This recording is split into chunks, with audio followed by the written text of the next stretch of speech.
Hola, soy Isabel Roser, soy economista, pero me especialicé en un tema, en la época que me especialicé, que era un tema muy raro y que ahora está muy de moda, que es la sostenibilidad. Y llevo ya más de 25 años en estos temas, en la economía y empresa, a pesar de mi juventud, pero es que yo empecé en estos temas siendo un bicho muy raro, ¿no? Y un poco este canal va de esto, ¿no? De mujeres que van un poco a contracorriente, ¿no? O un poquito así. Y ahora esto no es nada extraño, pero cuando yo empecé sí era muy extraño. Se limitaba a temas de ecologismo medioambiental, salvar pájaros y peces, pero nadie lo enfocaba desde el punto de vista de modelos económicos, formas de vivir, suelos mínimos y suelos máximos de las decisiones empresariales y económicas. Y yo ya estaba allí en el año 92. Mira, a mí me movió mucho desde que era, no sé, joven o algo así, el tema de las injusticias, ¿no? Y siempre que estaba en una conversación de esto o escuchaba la radio o la tele, siempre al final se decía la economía, el dinero, ¿no?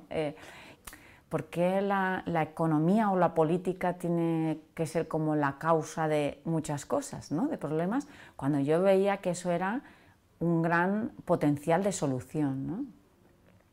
Y dije, pues yo estudio esto, a ver si puedo cambiar ese tema de otra manera, ¿no? O sea que yo estudié ya económicas aquí, no queriendo ni entrar a trabajar en un banco, ni queriendo entrar a trabajar en turismo, ni queriendo nada de eso, ¿no? O sea, y yo me fui de Erasmus también con esa inquietud, y de hecho en mi Erasmus estudié más asignaturas de las que me tocaban para ya especializarme, de adquirir conocimientos, aunque no reconocimientos, porque no se me reconocieron luego esas asignaturas, para todo lo que tendría que ver con economía del desarrollo, del subdesarrollo, la economía social, economía del medio ambiente y los recursos naturales, historia del pensamiento económico para estudiar bien de dónde venía todo.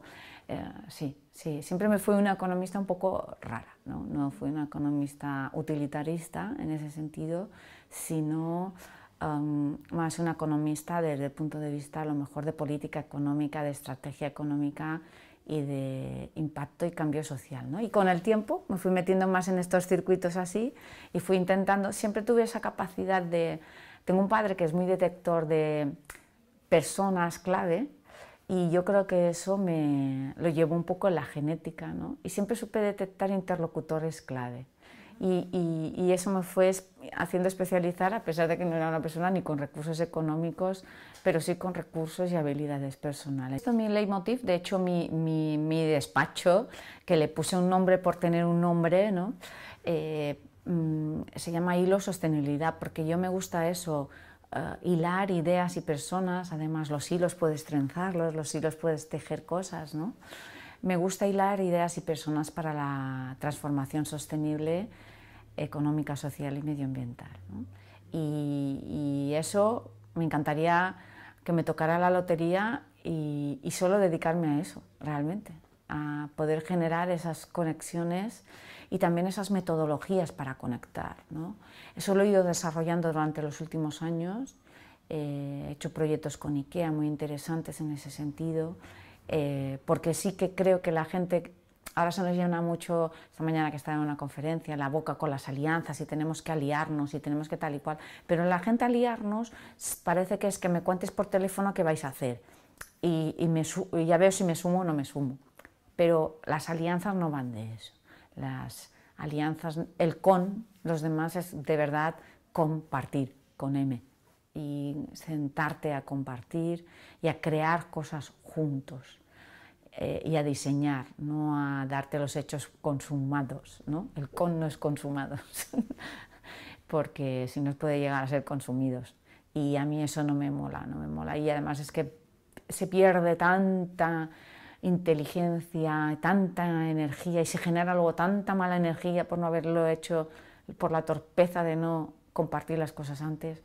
Y es tan bonito hacer las cosas de verdad conjuntamente y por un fin común.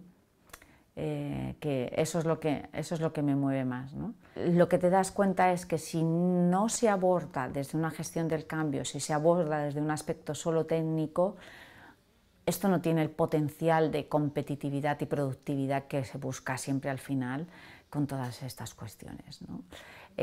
Porque lo que hay que entender es que estamos en una época de cambios para un cambio de época y que todos tenemos que entender nuestro rol para ser agentes de cambio, ¿no?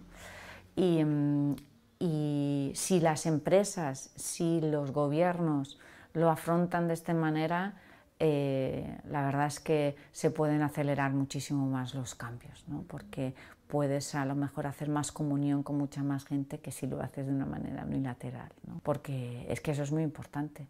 Tengo una muy buena amiga, Arrate, que ella siempre lo dice, ¿no? Que nadie persigue un sueño ajeno y que cuando tenemos que hacer estos cambios tenemos que intentar que todos comprendamos ese sueño común que necesitamos perseguir conjuntamente también, ¿no?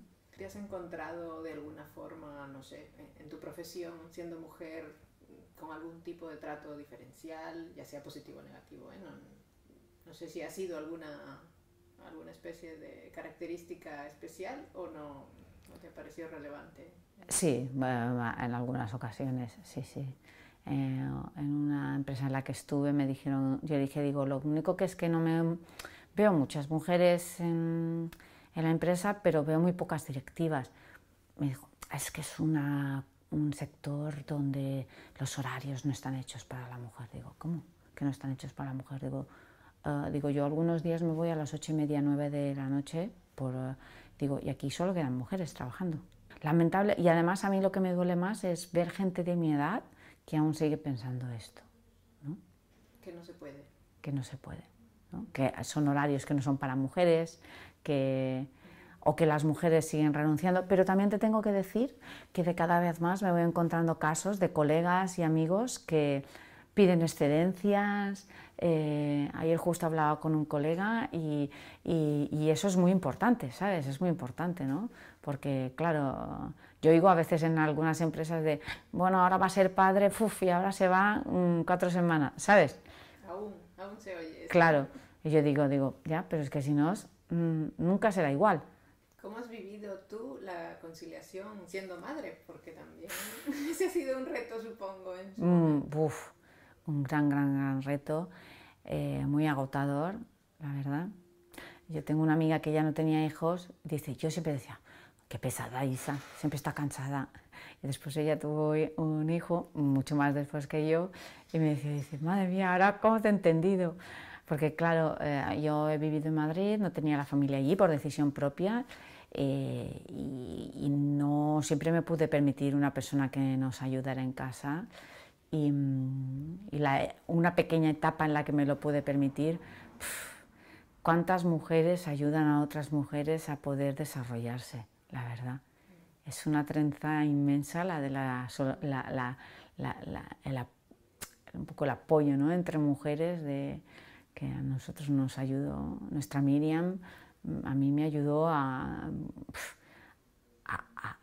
poderme llegar luego con tranquilidad y armonía y poderme desarrollar y tener unos horarios, pues, bueno, unos horarios normales. Humanos. Y en este país no se nos llena la boca de lo de las políticas de natalidad y todo esto, pero efectivas no lo son al final. Y bueno, o cualquier otro tipo de, porque los horarios y las dedicaciones que tienes que hacer de horas son muy altas, sí, son muy sacrificados. ¿De qué proyectos profesionales o logros profesionales te sientes más orgullosa? Bueno, pues me siento muy orgullosa de haber escrito una de las primeras guías de responsabilidad social en pymes en español en el año 2003-2004. Con el Observatorio RSC y la Caja del Monte, que ya no existe la Caja del Monte, o sea, imagínate. Me siento muy orgullosa de no haber decaído en el empeño de ser madre y profesional. Creo que no lo he hecho mal, pero me ha presionado mucho el intentar ser la mejor y a veces no hay que intentar ser la mejor, solo hay que intentar hacerlo bien y que te salga desde el corazón, intentar dar lo mejor de ti. Si eso como consejo también, ¿no? Y luego creé la Asociación Española de Directivos de Responsabilidad Social, y eso también me orgullece mucho. Ya cumple 10 años este año, en el 2023, la asociación. Ya hay un equipo de gente y tal y cual, o sea, yo fui la ideadora y la impulsora y directiva durante casi 2 años. Y bueno, y en general también me siento bastante orgullosa que muchos compañeros de todas mis etapas profesionales forman parte de mi ecosistema vital y tengo una relación de cariño y afecto con ellos. Y eso también está muy bien. Luego he tenido muchos malos momentos también, porque he tenido fracasos durante el camino y no voy a minimizar la cosa, porque cuando estás es muy duro, pero con el tiempo también aprendes mucho de las dificultades también, ¿no? Pero si vienes, o sea, cuando uno está en esa dificultad es muy difícil ver el aprendizaje, aunque siempre hay que tener y confiar en la vida y en uno mismo y ver lo que se puede sacar, ver lo que se puede sacar de provecho para crecimiento personal y profesional, ¿no? ¿Qué consejo le darías a estos jóvenes que están eligiendo carrera, o están en el momento ¿no? De decir, ¿y ahora qué hago con mi vida? O sea o no, que vayan a ir a la universidad. Pues la verdad que yo creo que cuando tienes que decidir esto eres muy joven, sinceramente. No sé si todo el mundo tiene claro qué quiere hacer con su vida con 18 años, ¿no? Por eso yo creo que decidan en ese momento lo que les apetezca, porque uno se puede reconvertir siempre, siempre. Y aparte luego puedes hacer cursos de especialización y hacer otras cosas, ¿sabes? ¿No? Por ejemplo, en el ámbito anglosajón, no sé exactamente cómo es, ¿no? Pero tienes haces como unos años en los que vas haciendo como algo más general y después tú ya vas viendo de lo general qué te va llamando, ¿no? O sea, como un poco una llamada, ¿no? Una llamada a algo más de especializarte en otro tema, ¿no? Pero yo creo que hay que estudiar lo que uno les salga del corazón y le pueda motivar, porque estudiar no es fácil. Estudiar una carrera universitaria no es nada fácil. Y si tú ya te ves proyectado profesionalmente en esa carrera, pues fantástico. Pero si no, no pasa nada. Ya encontrarás el lugar o la especialización o algo que hacer en este mundo tan grande y encima en el que no sabemos en 5 años o en 10 qué profesiones va a haber, porque vamos a vivir esta época de cambios, para un cambio de época que no lo sabemos. Esa era mi siguiente pregunta. ¿Qué no crees lo que sabemos. vendrá? ¿O qué crees que... ¿A qué apostarías a qué va a pasar? Yo lo que apostaría que va a pasar es que vamos a vivir en un mundo donde va a haber el cambio climático y tendremos que ser resilientes a él y abrazarlo.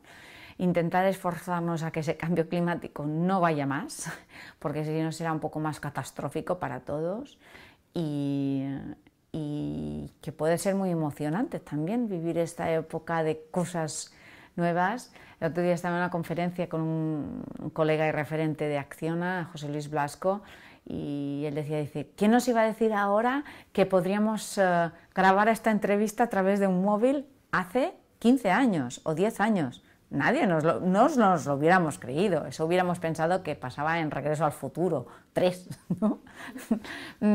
Pero no que podía pasar en la realidad, y ahora es nuestra cotidianidad, ¿no? Y que encima lo puedes subir a las redes dentro de 5 minutos, ¿no? O sea, y compartirlo con millones de personas.